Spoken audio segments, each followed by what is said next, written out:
Okay, let's unpack this. We've been handed a really fascinating set of sources. They do something pretty extraordinary, actually. They take these, ancient, very detailed rituals from the tabernacle, specifically the Day of Atonement in Leviticus. Right, the Yom Kippur stuff. Very precise actions. Exactly. And they fuse that, directly with the big, dramatic end-time symbolism in the book of Revelation. It's quite a leap. It really is. It's a synthesis that treats them not as, separate books with separate concerns, but almost like one continuous blueprint. A blueprint. How so?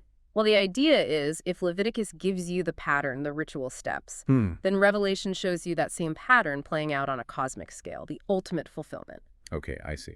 So our mission today, our deep dive, is to decode what these sources say about two specific items. Right. We're focusing on the function and the meaning of the critical instruments in this final cosmic process.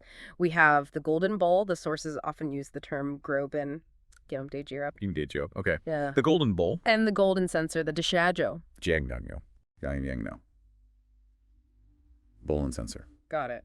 And what really matters is what fills them and how they work together. Right. And you mentioned something right at the start before we even get into the details. This central paradox. It sounds really significant. It is. It's probably the most challenging idea here. The sources insist that the final absolute act of forgiveness, of purification, the Great Atonement, it's completely, inextricably linked with the execution of final judgment. Wow. Okay, so forgiveness requires judgment, or they happen at the same time. The sources argue, essentially, that the ultimate purification is the judgment. Cleansing creation means removing the source of its defilement. That's a core tension we need to keep in mind, then, as we go through that. Absolutely. We're tracing how these prayers, the prayers of the faithful held in that golden bowl, they don't just, ask for peace or blessing. They become the actual trigger, the historical mechanism for the wrath that's then poured out from the other vessel, the censer. So grace and justice aren't opposed here. Not at all. In this framework, grace demonstrated by Christ's substitutionary death actually provides the foundation. It gives the authority for justice to finally be carried out across the cosmos. Okay, it's a divine mechanism. Grace enables judgment. Precisely. All right, so to understand these golden vessels in Revelation's heaven, we need to start back on earth, in the tabernacle courtyard. That's the foundation. You have to understand the earthly pattern first. The sacrificial system revolves around two altars. And the sources seem really focused on, where they are and what they're made of. Let's start with the materials. Why bronze versus gold? Yeah, the materials are symbolic. They tell part of the story. First, out in the main courtyard, you've got the bronze altar. It's also called the altar of burnt offering. The sources use the term not bianadan. Bronze, outer court. Right. It's exposed out in the open. Bronze as a material. It often signifies endurance, judgment, dealing with the harsh realities of sin. So it's where sin is confronted directly, through sacrifice. Exactly. It's the place of, death, substitutionary death, and fire, lots of fire, intense consuming fire. And crucially, the fire from this altar is the only fire allowed elsewhere in the tabernacle rituals, isn't it? That's a critical point. That fire is unique. It's the perpetually burning holy fire that consumes the sacrifices. It represents purification, but purification through an accepted substitutionary offering. Okay, so that's the outer court, foundational cleansing. Then you move inside. You move deeper, past the first veil into what's called the holy place. And there you find the second altar, the gold altar of incense, or Gobunyangdan. Gold now. Yeah. Inside. Yes, and that shift from bronze to gold is huge. How so? What does the gold signify? Gold speaks of divinity, purity, value, permanence, things closer to God's own nature. This altar isn't for burnt offerings. Right, it's for incense. Exactly. It's positioned right before the second veil, the one hiding the holy Jisangso, the very presence of God. Jisangso. Okay. So its function is different. Daily incense, but especially important on the Day of Atonement. Immensely important on that day. Let's get into the specific ritual from Leviticus 16, verse 12. What did the high priest have to do with the censer before he dared enter the Holy of Holies? It sounds like a high-stakes operation. Terrifyingly so. He couldn't just stroll in. First, he had to take a censer, basically a pan or shovel, and fill it with two specific things. Okay, what were they? First, coals of fire, live coals, taken directly from the bronze altar outside. So the source of the fire is still that original sacrifice-validated fire. Always. Yeah. That's the only acceptable fire. And second, he added finely ground fragrant incense. Special formula, fire from the altar of judgment and fragrant incense. Why combine those two? What was the purpose? It was, as you said, high stakes. It was essentially life insurance in a theological sense. Life insurance. Literally. When the coals ignited the incense, it created a thick cloud of smoke. The command was specific that smoke had to cover the mercy seat, the goyen, sokoeso, which was the lid of the Ark of the Testimony, where God's presence was manifest. Sokoeso, the mercy seat. Right. The smoke veiled the raw glory of God. Without that fragrant cloud mediating the encounter, the high priest would die instantly. Wow. So even entering for atonement required this protective barrier of What? accepted sacrifice and prayer. Exactly. Access to God's presence, even for the purpose of cleansing, must be shrouded, mediated by both the fire of accepted atonement from the bronze altar and the fragrance of intercession, the incense. Okay, that earthly pattern is clear now. Bronze fire, fragrant incense, mixed in a censer for safe access. So how does Revelation take this hardware and sort of upgrade it for the end times, for the cosmic stage? Let's start with the golden bowl, the bayo, gyamjib. What fills that? This one's actually the most straightforward parallel. Revelation chapter 5, verse 8 spells it out for us. The 24 elders and the 4 living creatures are holding these golden bowls. And the text says they are filled with incense, which is the prayers of the saints. Okay, so it's explicit. Incense equals prayers. That seems to map directly onto the finely ground, fragrant incense from Leviticus. It does. It's the spiritual counterpart. It represents the accepted, pleasing offering rising up from redeemed humanity, the human side of the equation. All right, so the bowl holds the human contribution, the fragrance of prayer. If that's the fragrance, where's the fire element come in? What about the golden censer, the o-kyung? It shows up later in Revelation 8. What fills that? Right, the censer appears held by an angel this time, and it fulfills the second part of the Levitical requirement. Revelation 8, verse 3 says, the angel receives much incense to offer with the prayers of the saints that are already before the throne. Much incense. Is this the same as the prayers in the bowl? This is where the sources make a crucial distinction. In the earthly ritual, the censer received the fire from the bronze altar, argiomen, not beyond Jadanwi Bul. Not beyond Jadanwi Bul. Fire. In the Revelation synthesis, this element is spiritualized. It's still connected to the bronze altar's significance, but it's called the incense from the bronze altar of you, not beyond Jadanwi Hyang. Not beyond Jadanwi Hyang. Okay, wait. Incense from the bronze altar, not fire. Why that change in terminology?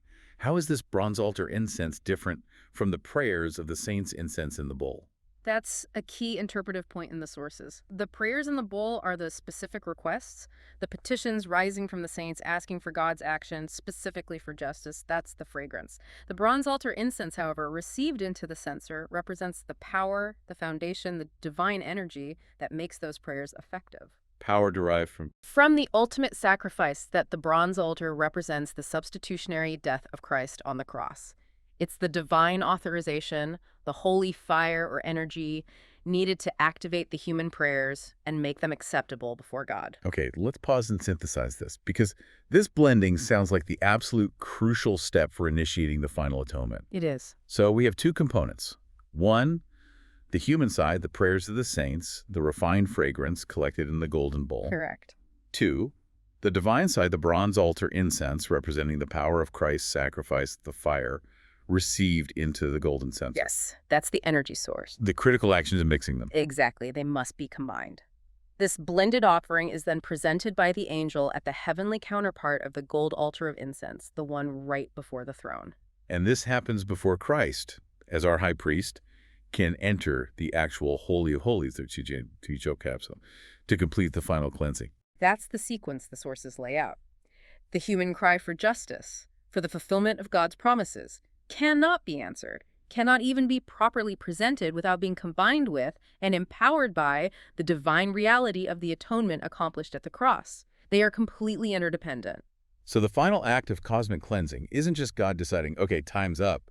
It's triggered by this very specific blended offering. An offering that requires both human faithfulness expressed in prayer and divine power released through sacrifice. That really elevates the significance of what's actually in those prayers held in the golden bowl. What are the saints praying for? Yeah, normally when you think prayers of the saints, you might picture, I don't know, quiet contemplation, maybe prayers for peace or healing. Gentle things, perhaps. Right. But these sources, they are emphatic. The prayers in the golden bowl, this vessel associated with purity in heaven, are predominantly cries for judgment, for vindication. Yes, they're not passive requests. They are powerful, almost legal demands for justice. The sources often use the term Xinhuan vindication or the righting of wrongs. Xinhuan. Where does that idea come from? It's rooted deep in the Bible. The sources point straight back to Genesis 4, verse 10, after Cain murders Abel.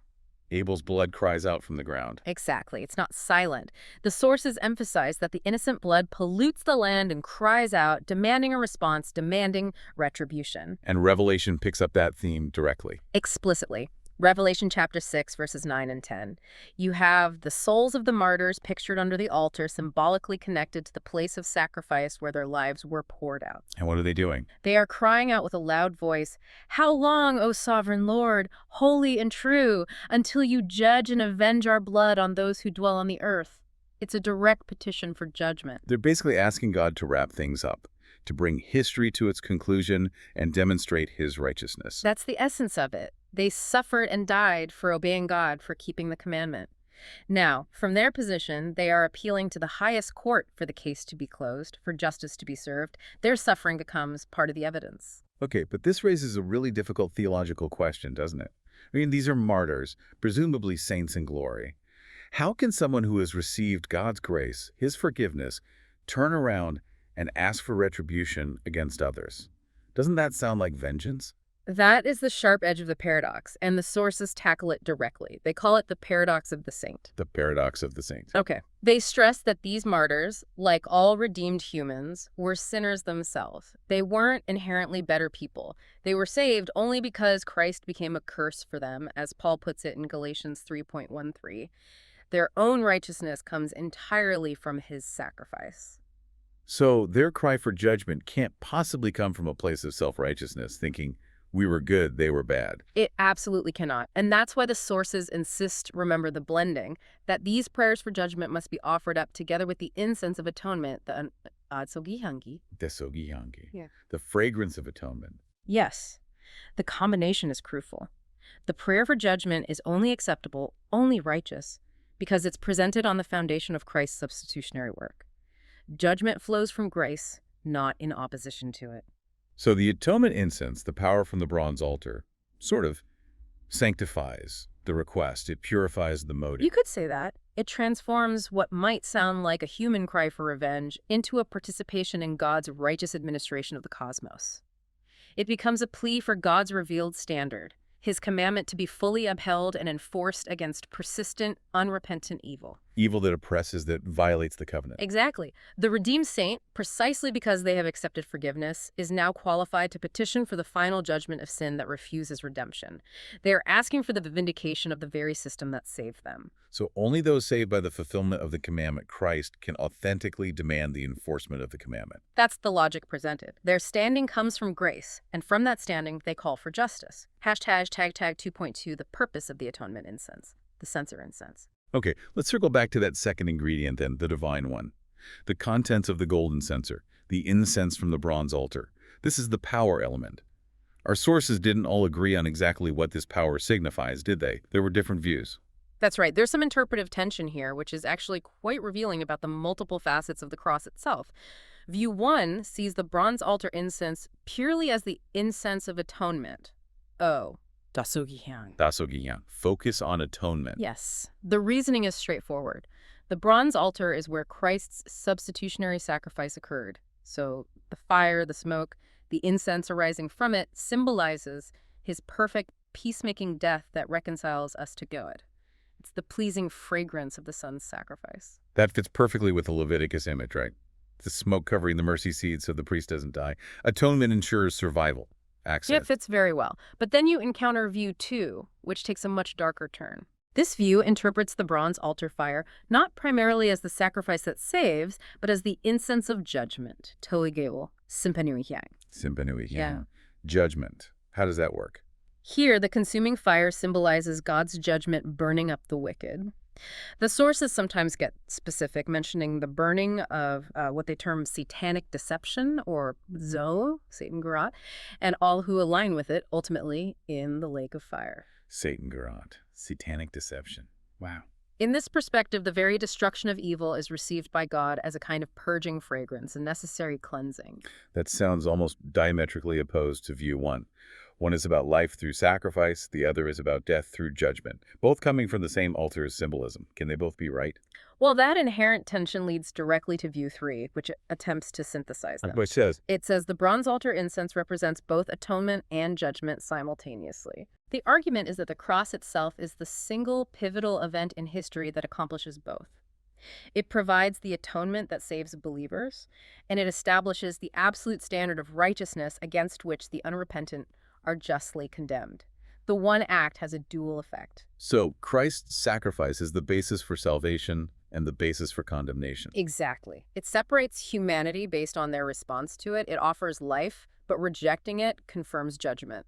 Okay, so whether you see the censer's contents, the bronze altar incense, as purely atonement, purely judgment, or this synthesis of both, the practical function in the Revelation narrative remains the same, doesn't it? And it does.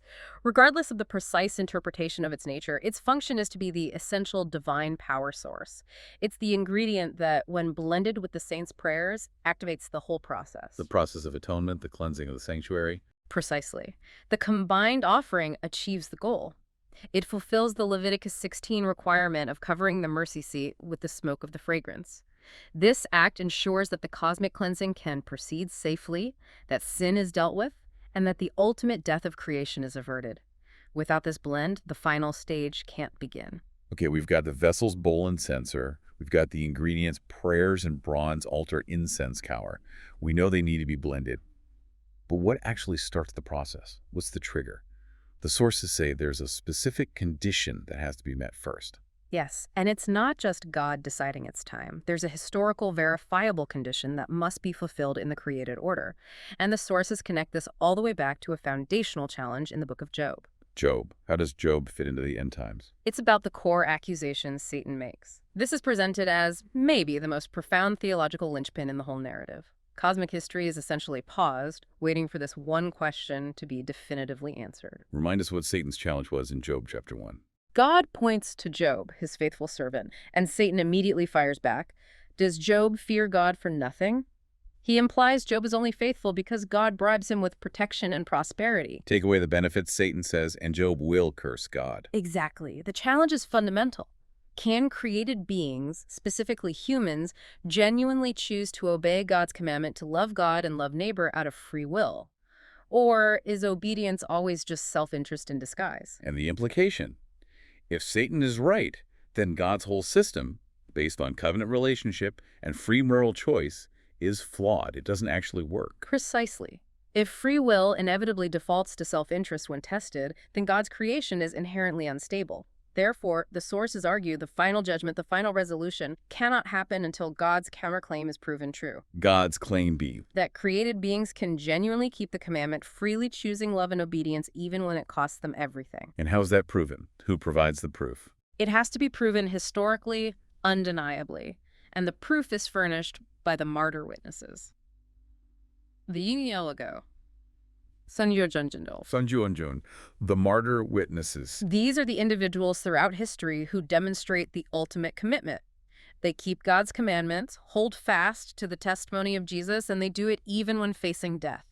They choose love of God and neighbor over their own survival, as Jesus himself modeled. So the martyrs aren't just tragic victims. They're deaths. Why? Data points. Evidence in this cosmic trial. You could see it that way. They are the ultimate proof of concept for selfless love and obedience within a fallen creation. They validate the possibility of genuine faithfulness. And this isn't just a general principle. The sources say it requires a specific number of these witnesses. Yes, that's based on Revelation 6, verse 11. The souls under the altar, crying out for judgment, are told to rest a little longer, until the number of their fellow servants and their brothers should be complete, who were to be killed as they themselves had been. There's an appointed fixed number at Chongasinsu that must be fulfilled. Chongasinsu. A fixed number. Wow. So history is literally on hold waiting for this quota of martyrs to be met. That's the stark claim. The entire end-time sequence is suspended until this specific number of human beings fulfills their ultimate covenant faithfulness through martyrdom. The weight that places on human action is immense. It's staggering, but consider the result when that number is finally met. the sources say something extraordinary happens. What's that? Once the fixed number is complete, the proof is absolute. The truthfulness and the viability of God's commandment are established forever, and this act, the sources claim, completes the free will of all righteous created beings. Whoa, hang on. Completes the free will. Jiaoyuijiga wansongduenda. What does that mean? Does it imply that free will was somehow incomplete before this? Even for, say, the angels who never sinned? According to the logic of these sources, yes. Think about it. Sin exists in the universe.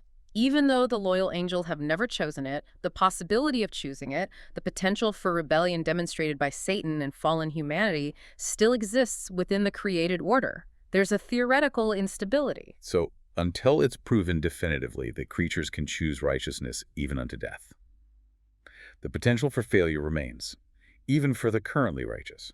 That seems to be the idea. The martyr's ultimate faithfulness, empowered by Christ's own victory, provides the final, incontrovertible evidence that locks in the choice for righteousness. It demonstrates that love is stronger than death, that obedience is possible even in the face of ultimate loss. And this proof secures the eternal state, not just for humans, but for the righteous angels too. Correct. It solidifies their free will and righteousness. Once this happens, the sources say, the very possibility of sin is extinguished in them forever. Their freedom is now eternally oriented towards God. That's profound. It is. This state of confirmed, unshakable righteousness across the entire faithful created order is the necessary precondition before the Great Atonement can begin its final work of purging the cosmos entirely of sin and its effects. So the martyrs are the agents who, in a sense, stabilize the moral universe, making eternal security possible for everyone else. They provide the final piece of evidence needed to close the case, vindicate God's way, and secure the future. Their suffering becomes the key that unlocks eternity. All right, so the fixed number is met. The martyrs have provided the proof. Free will is completed for the righteous. The cosmic stage is set. What happens next? How does the final sequence actually kick off? It begins with the opening of the seventh seal, described in Revelation chapter 8, verse 1. And the first thing that happens is silence. Silence in heaven for about half an hour. What's that about? That silence is potent. It's not empty. It's pregnant. It's the sound of the universe holding its breath, recognizing that the ultimate threshold is being crossed. This is the immediate preparation phase for the Great Atonement itself. And during this silence, the key action with the vessels takes place. Precisely. This half hour is when the ingredients are brought together. Remember the golden bowl with the prayers and the golden censer. Yes. Now, the angel takes the censer. He receives the much incense, that bronze altar power we discuss.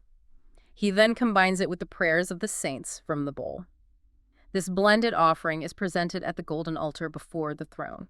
So the merging happens right then. Yes. And as this offering ascends, the heavenly sanctuary, the sources call it, the actual holy temple, starts to fill with the smoke, the Hoyingyan. History pauses while this essential prerequisite offering is made. Hayangin.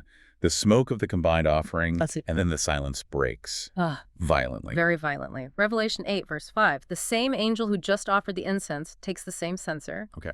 fills it with fire from the altar, presumably that heavenly golden altar where the incense was just offered, Right. and hurls it down onto the earth. Throws the fire down. What does that signify? It's the activation. It's the divine response. The prayers for judgment, now mingled with the power of the atonement, have been accepted, and this is the signal that the consequences are beginning. It's the release of that stored potential. And the immediate result on earth is chaos. Yes. Thunder, rumblings, flashes of lightning, and an earthquake. It's the overture to judgment. This act of casting down the censer's fire is the direct trigger for the next phase of tribulations, the sounding of the 7 trumpets. Okay, so the trumpets are the judgments unleashed by this heavenly action. Is there a timing connection here the sources highlight? Yes, a very specific one. The sources stress that the period covered by the first 6 trumpet judgments is not arbitrary. It corresponds exactly to the time it takes for the heavenly sanctuary to become completely filled with the smoke, the Hayangyan, from that blended incense offering. Wow. So events on earth are synchronized with this process in heaven. Perfectly synchronized. As judgment unfolds on earth through trumpets 1 to 6, the preparation, the filling of the sanctuary with the aroma of accepted atonement and impending judgment continues in heaven. The tribulation, in this view, is a direct consequence, a side effect of the sanctuary being prepared for the final act. So the suffering on earth during the trumpets is happening because the ultimate purification is getting underway in heaven.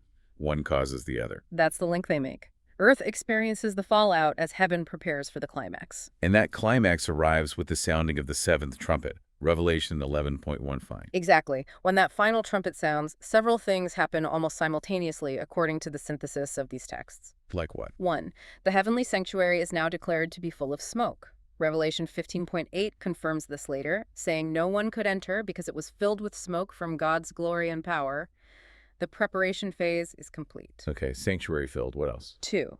Loud voices in heaven proclaim, the kingdom of the world has become the kingdom of our Lord and of his Christ. The transfer of authority is announced. The tipping point. Yes. And 3. This marks the end of the waiting period for the dead saints. It signals the start of the first resurrection, the Wankun, Iljibuwal. Ijibuwal, first resurrection. Which in turn signifies that the Great Atonement, the Shakdesikjo, the final cleansing operation itself, can now actively begin. The time has come. All right, the seventh trumpet has sounded. The first resurrection has begun. Now we enter the Great Atonement itself, the Chakisekjo. This is the ultimate purging of sin from all creation. You mentioned it follows the pattern of the early Day of Atonement. Yes, the sources insist on this two-phase structure, mirroring Leviticus 16. Just as the high priest cleansed different areas of the earthly tabernacle in sequence, Christ, as the heavenly high priest, cleanses the cosmos in 2 stages. Okay, what are the 2 phases? Phase 1 is the atonement of the sanctuary or tabernacle itself. In the cosmic fulfillment, this means cleansing the heavenly realm, the actual holy place and holy of holies where God dwells with the righteous angels. Cleansing heaven first. Makes sense. What's phase 2? Phase 2 is the atonement of the altar, specifically the bronze altar and its associated realm, which the sources equate with Hades or the earth. This cleanses the outer court, the physical creation, removing sin's stain from the material world. Let's focus on phase 1 then, cleansing the heavenly sanctuary, the actual temple. When exactly does this happen in the Revelation timeline? This phase kicks off immediately after the 7th trumpet sounds, and crucially, it happens concurrently with the most intense period of judgment on earth, the pouring out of the 7 bowls of God's wrath, often called the 7 plagues, the 7 plagues, the 7-plague Chiliang. Chiliang, the 7 plagues. So heavenly cleansing and earthly plagues happened at the same time. Yes. Revelation 15 verse 8 is key here. It says, the temple in heaven was filled with smoke, chere, Yangiga Shagadome, from the glory of God and his power. This isn't just the incense smoke anymore, it's the overwhelming presence of God engaged in this ultimate purification. Yangiya Shagadome, filled with smoke. And this leads to a specific restriction, right? Something mirroring the earthly ritual. Exactly. Just like on Yom Kippur, when the high priest went into the Holy of Holies alone, Revelation 15.8 states that no one, no angel, no other being could enter the actual sanctuary in heaven until the 7 plagues were finished. Why the restriction? It signifies the absolute holiness and focus required for this final cleansing of the spiritual realm. Christ, the high priest, performs this work alone, separated even from the heavenly host, until the purification of God's immediate dwelling place is complete. The duration of the 7 plagues is the duration of heaven's atonement. So when the 7 plagues end on earth, that signals the completion of phase 1, the cleansing of heaven? That's the timeline. The end of the bowl's plagues marks the successful atonement of the heavenly realm. Okay, but what about the saints who were just resurrected at the 7th trumpet? The martyrs and others in the first resurrection. If they can't enter the temple yet, where are they during this period? Good question. The sources typically place them outside the immediate heavenly temple complex. They're often depicted as standing on the sea of glass, the Wudoha, Yuribadaka, singing the song of Moses and the Lamb. Yuribadatka, sea of glass. Right. They've overcome the beast, their testimony is complete, they are resurrected and glorified, but they are waiting for the high priest to finish the sanctuary's atonement before the next stage begins. Now, let's talk about those golden bowls again. Yeah. The Chioanjiam Dai Jiop. They started by holding the incense, the prayers. But by the time we get to Revelation 15, verse 7, their contents have dramatically changed. Radically changed. An angel gives the 7 angels who are about to inflict the plagues 7 golden bowls filled with Not prayers, but the wrath of God. Hananimuijino. Hananimuijino, the wrath of God. So the same vessels that held the prayers for justice now hold the execution of that justice. Precisely. This is the stunning transformation, the climax of that blended offering. The prayers, incense were accepted, energized by the bronze altar power, the censer's contribution. And the result, the answer poured out, is God's wrath against unrepentant sin. The container of righteous petition becomes the container of righteous judgment. So the 7 plagues aren't just random destruction. They are the specific, authorized, divine answer to the cries of the faithful throughout history. The martyr's plea, mingled with Christ's authority, fuels the final judgment. It demonstrates God's absolute consistency. He's delivering the justice, his own character demands, his law requires, and his redeemed people have petitioned for.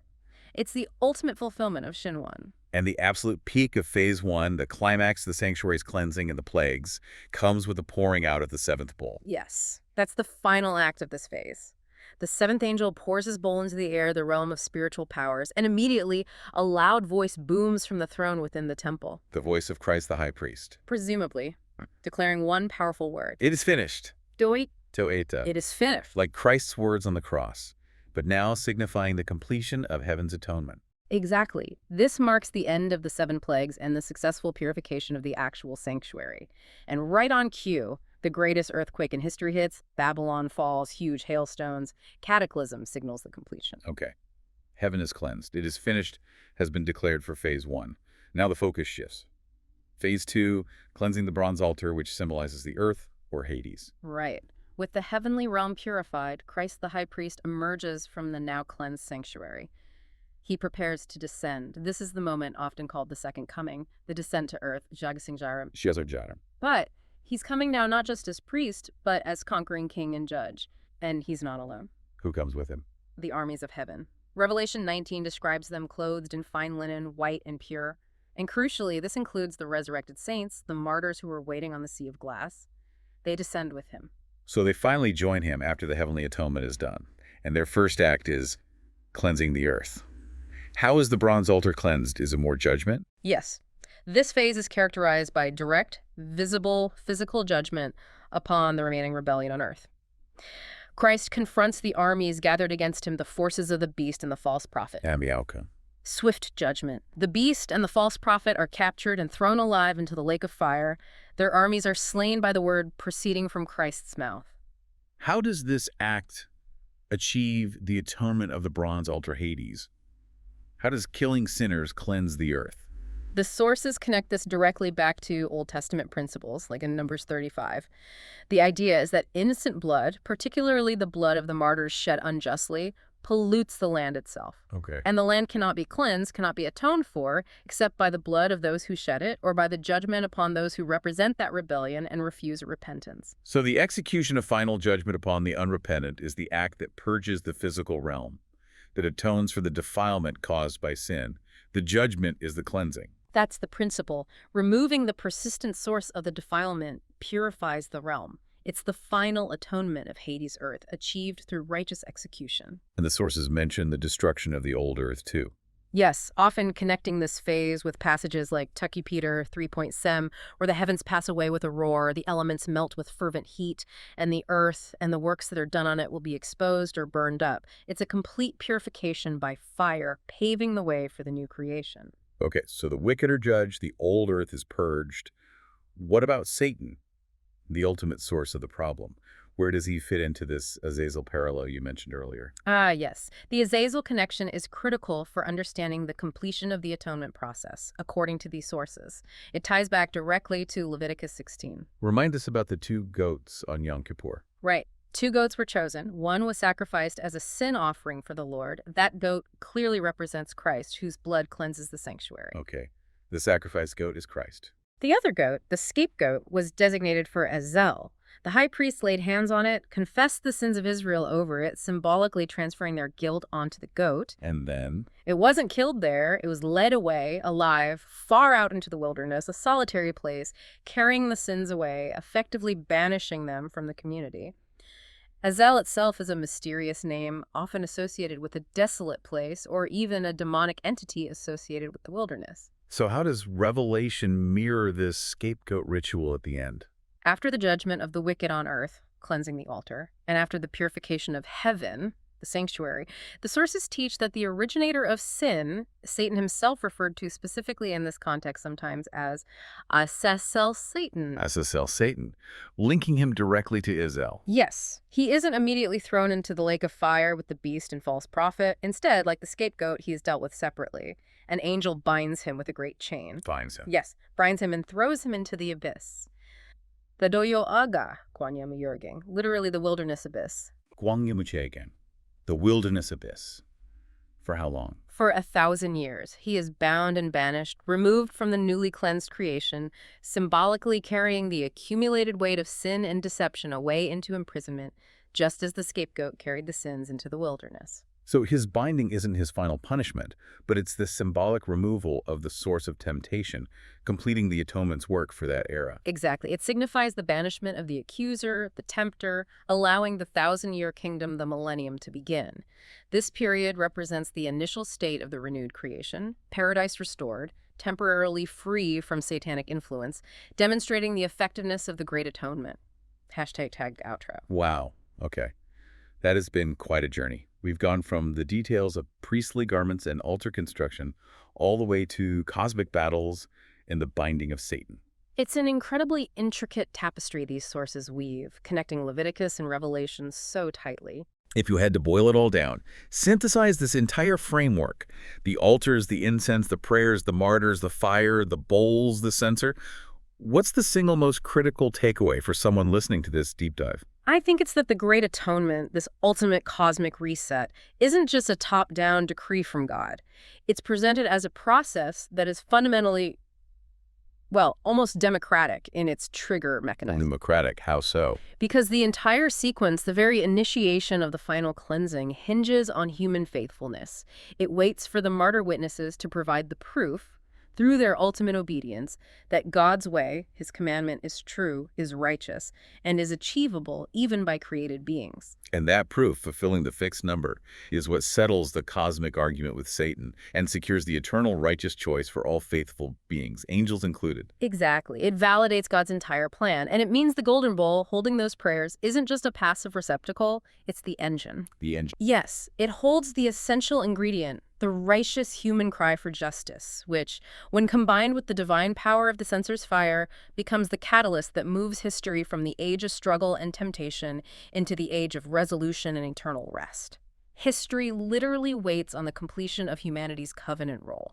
That fundamentally changes how you might view history, or even your own life. Yeah. It shifts the focus from just passively waiting for the end to seeing faithfulness as having active cosmic consequences. It absolutely does. The whole structure rests on this idea. Keeping the commandment, loving God and loving neighbor, even to the point of death, isn't just personal piety. It's the final, irrefutable proof of God's justice and love. And that proof is the trigger for everything else. Which leaves us and everyone listening with a really challenging final thought, doesn't it? It does indeed. Building directly on this idea that the fixed number must be completed. It makes you wonder. If the completion of a specific measure of human faithfulness is the precise trigger for the next great unfolding of cosmic history, what act of ultimate faithfulness, what costly commitment to the commandment in your sphere of influence might be necessary right now? What piece of obedience, maybe yours, maybe someone else's, that you could support, is potentially the prerequisite for the fulfillment of God's promises in the situations you're facing, or even on a larger scale? It forces you to ask, what is my part in completing the testimony required for God's kingdom to fully come? A profound and frankly demanding question to end on.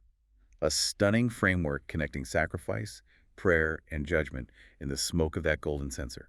Thank you for walking us through that. It's been a fascinating exploration. Glad we could dig into it. We really appreciate you joining us for this deep dive. Until next time. See you soon.